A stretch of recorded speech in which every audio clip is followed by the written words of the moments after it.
Iran দাবি করেছে নিহত হয়েছে ইসরায়েলের গোয়েন্দা বাহিনী মোসাদের ৩৬ জন এজেন্ট। কিন্তু ইসরায়েল চুপ কেন? ইরানের ক্ষেপণাস্ত্রেই কি ধ্বংস হয়েছে ইসরায়েলের গোয়েন্দা সংস্থার সদর দপ্তর? ইরানের দাবির পেছনের আসল রহস্য কি? তেহরানের কাছে নাকি আছে মাস্টারপিস ক্ষেপণাস্ত্র, কিন্তু কি সেই ক্ষেপণাস্ত্র? তাহলে কি সত্যি ব্যর্থ হয়েছে ইহুদিবাদীরা? এই ঘটনাই আপনাকে অবাক করবে।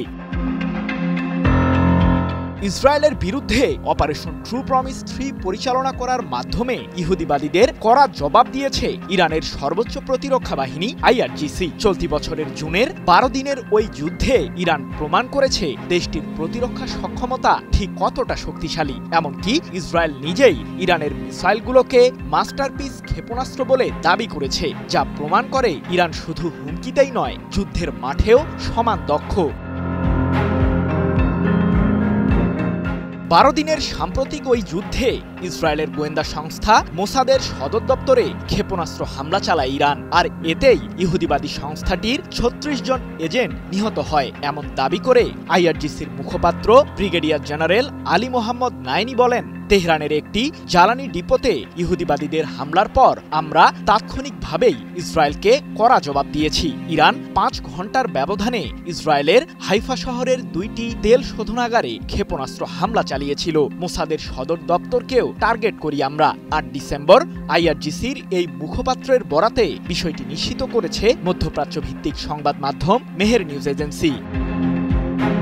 নাইনি জানান, যুদ্ধে ইলেকট্রনিক ওয়ারফেয়ার, সাইবার অপারেশন, ক্ষেপণাস্ত্র ও ড্রোন সহ বহুস্তরীয় কৌশল প্রয়োগ করা হয়। ইরান পূর্ণ গোয়েন্দা আধিপত্য ও বিস্তৃত ডেটাব্যাংক নিয়ে যুদ্ধে ঝাঁপিয়ে পড়ে।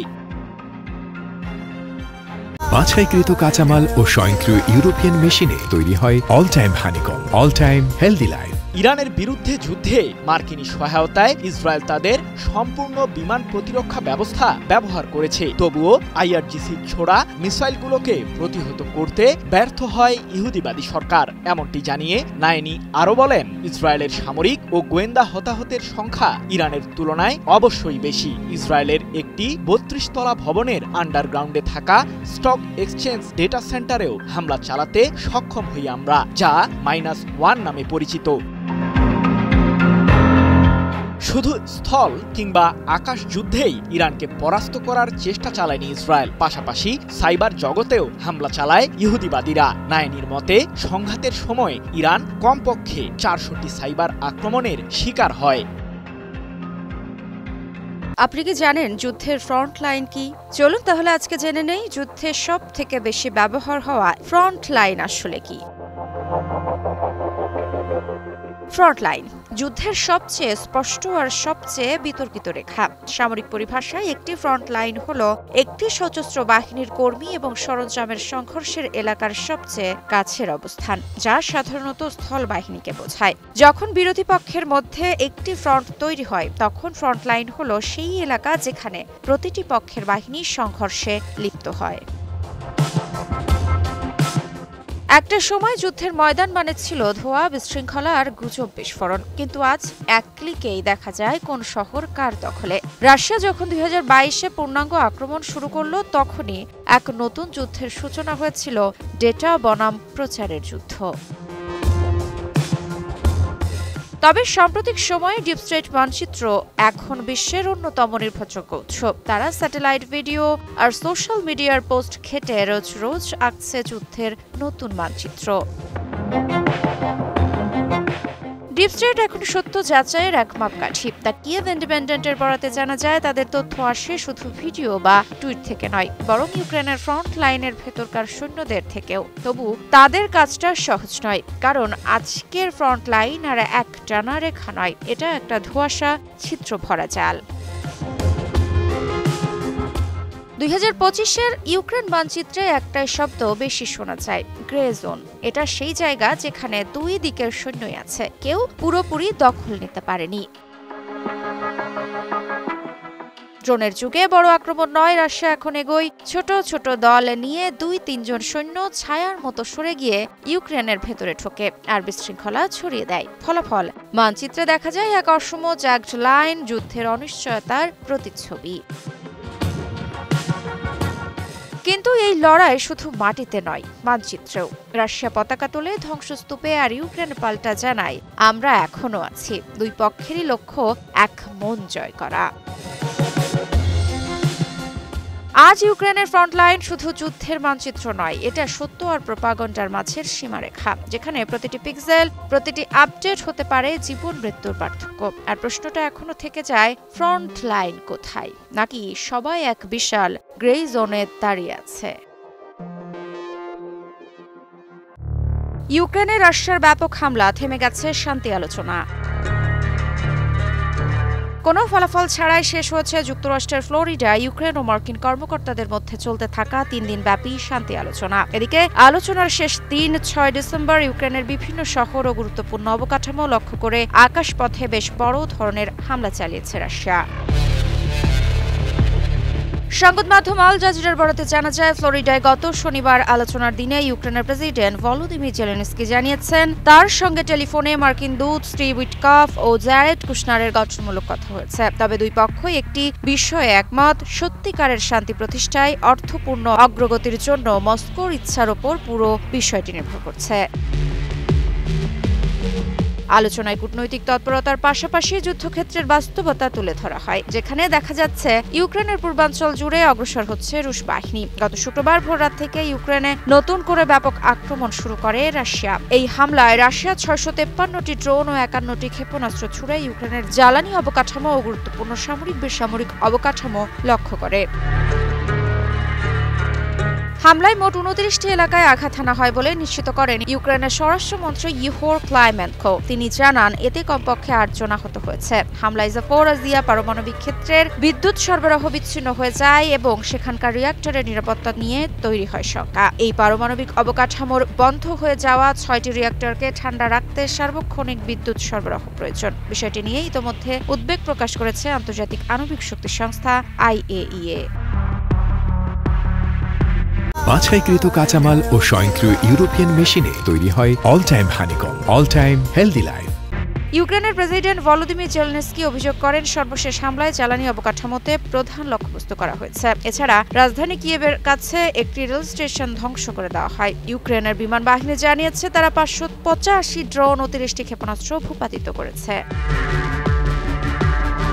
মস্কো অবশ্য জানিয়েছে হামলায় কেবল ইউক্রেনের সামরিক বাণিজ্য কমপ্লেক্স ও সেগুলোতে বিদ্যুৎ সরবরাহ করা জ্বালানি অবকাঠামোতে লক্ষ্যবস্তু করা হয়েছে।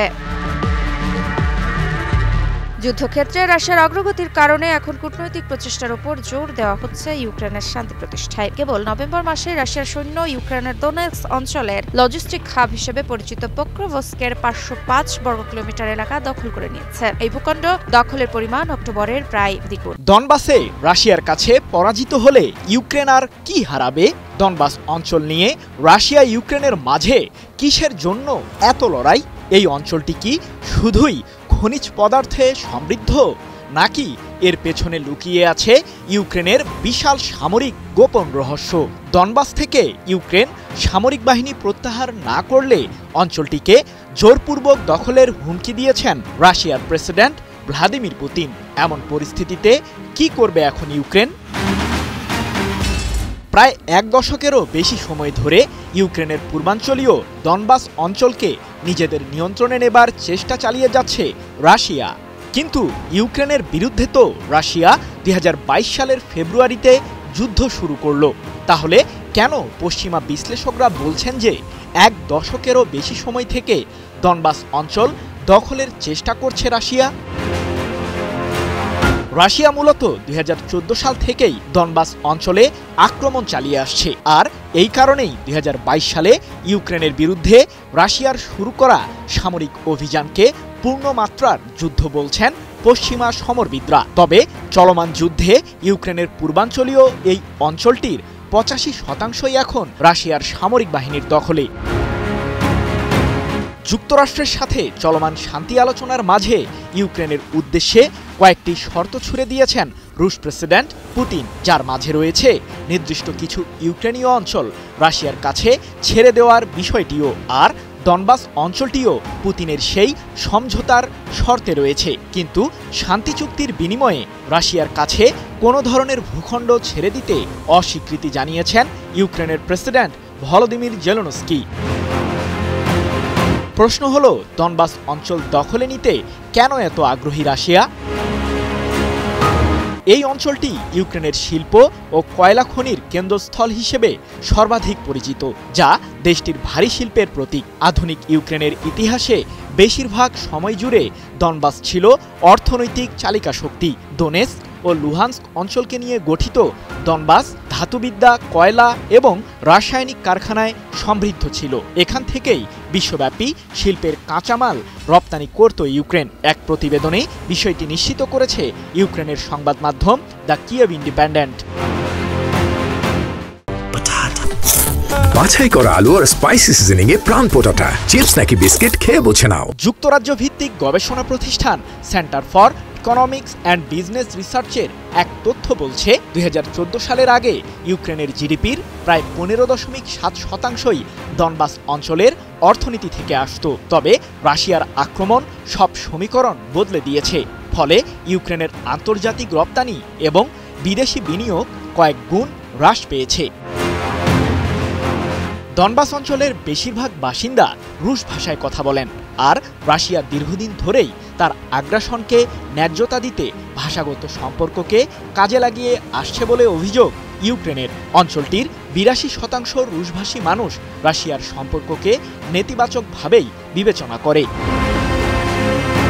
তাহলে পুতিনের আসল উদ্দেশ্যটা কি? ইউক্রেনের সামরিক বলয়ের দুর্গ বলে পরিচিত দনবাস অঞ্চল 2023 সালের পর এক শক্তিশালী প্রতিরক্ষা বলয় এই অঞ্চলটিতে তৈরি করেছে জেলেনস্কির বাহিনী, আর এটিকে ভেদ করতে অঞ্চলটিতে আক্রমণ জোরদার করেছে রাশিয়ার সামরিক বাহিনী। এতে সফল হলে ইউক্রেনের নিরাপত্তা বলয়ে চরম আঘাত আসবে বলে ধারণা সমরবিদদের। কতদিন চলবে রাশিয়া ইউক্রেন যুদ্ধ? কবে আসবে শান্তি? আর কার উপর নির্ভর করছে সবকিছু? এই প্রশ্নগুলোর উত্তর আজও অজানা, কিন্তু একটা বিষয় স্পষ্ট, যুদ্ধে ন্যায় এবং স্থায়ী শান্তি নির্ভর করছে শুধু এক দেশের সিদ্ধান্তের উপর, আর সেই দেশটি হলো রাশিয়া। সম্প্রতি মিয়ামিতে বৈঠকে বসেছিল যুক্তরাষ্ট্র এবং ইউক্রেনের প্রতিনিধি দল। আলোচনার মূল বিষয় একটি স্থায়ী শান্তি চুক্তি, কিন্তু শর্তটা স্পষ্টভাবে স্থির করা হলো, কোনো প্রকৃত অগ্রগতি সম্ভব হবে না যদি রাশিয়া দীর্ঘমেয়াদী শান্তির জন্য সত্যিই প্রতিশ্রুতিবদ্ধ না হয়। বাছাই করা আলু আর স্পাইসি সিজনিং এ প্রাণ পোটাটা, চিপস নাকি বিস্কিট খেয়ে বুঝে নাও। ইউক্রেনের কর্মকর্তারা গত 2 দিন ধরে ট্রাম্প প্রশাসনের দূত স্টিভ উইটকফ এবং জ্যারেড কুশনারের সঙ্গে বৈঠক করছেন। আলোচনার মূল উদ্দেশ্য যুদ্ধকে থামানো, উভয় পক্ষের নিরাপত্তা নিশ্চিত করা এবং দেশের পুনর্গঠন পরিকল্পনার দিকে এগোনো। তবে বাস্তবতা কেমন? যুক্তরাষ্ট্রের প্রতিনিধিদের সঙ্গে আলোচনার ঠিক কয়েকদিন পরেই রাশিয়া আবারও ইউক্রেনের শক্তি অবকাঠামোতে হামলা চালালো। সাবস্টেশন, উৎপাদন কেন্দ্রগুলো ধ্বংস হলো, এমনকি জাপোরোজিয়ার পারমাণবিক বিদ্যুৎ কেন্দ্রের একটি পাওয়ার লাইনও বিচ্ছিন্ন করা হলো।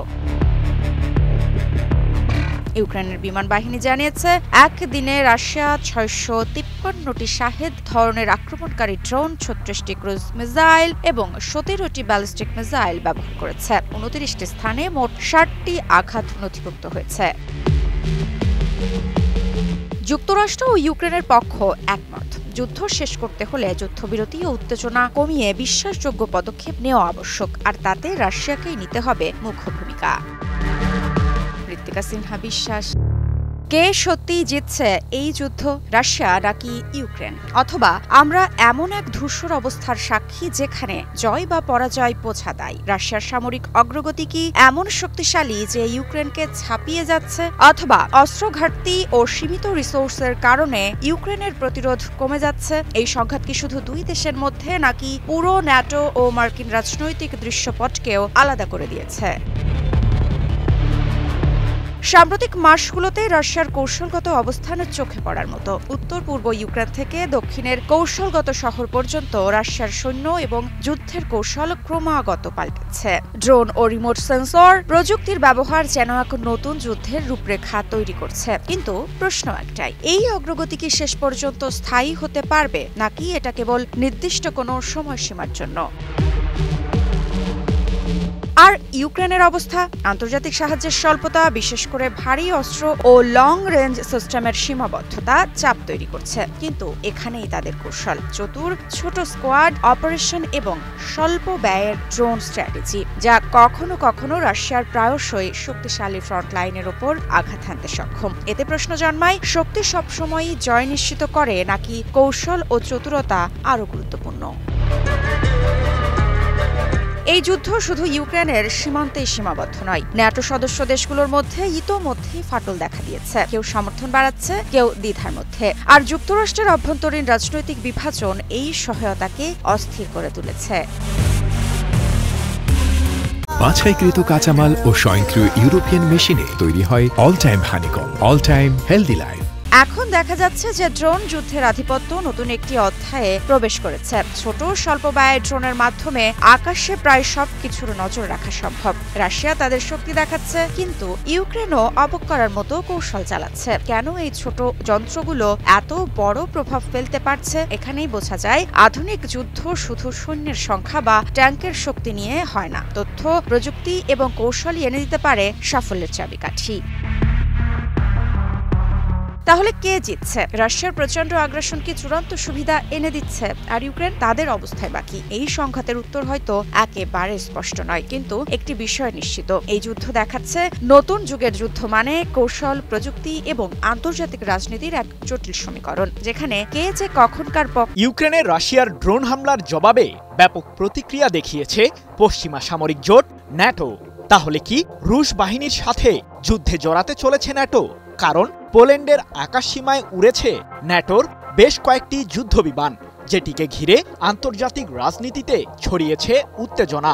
তাহলে কি ইউরোপের দরজায় কড়া নাড়ছে নতুন যুদ্ধ? রাশিয়ার ক্রমাগত হামলায় হিমশিম অবস্থায় ইউক্রেন। এক রাতেই ইউক্রেনকে লক্ষ্য করে প্রায় ৬৫৩টি আত্মঘাতী ড্রোন এবং ৫১টি ক্ষেপণাস্ত্র ছুড়েছে রাশিয়ার সামরিক বাহিনী, যেগুলোর মধ্যে ১৭টি ব্যালিস্টিক মিসাইল ছিল। যদিও ইউক্রেনের বিমান বাহিনীর দাবি, রাশিয়ার এই হামলাকে প্রতিহত করতে অনেকটাই সফল হয়েছে কিয়েভ। ৬ ডিসেম্বর এক প্রতিবেদনে বিষয়টি নিশ্চিত করেছে অস্ট্রেলিয়ার সংবাদ মাধ্যম এবিসি নিউজ। এদিকে রাশিয়া ইউক্রেনের চলমান যুদ্ধের উত্তাপ ছড়িয়েছে ইউরোপেও। নিজেদের আকাশসীমাকে নিরাপদ রাখতে ন্যাটোভুক্ত দেশ পোল্যান্ড মোতায়েন করেছে বেশ কয়েকটি যুদ্ধবিমান। আর এই যুদ্ধবিমানগুলো মূলত ন্যাটোই মোতায়েন করেছে বলে জানিয়েছে ওয়ারশোতে নিযুক্ত পশ্চিমা সামরিক জোটটির অপারেশনাল কমান্ড।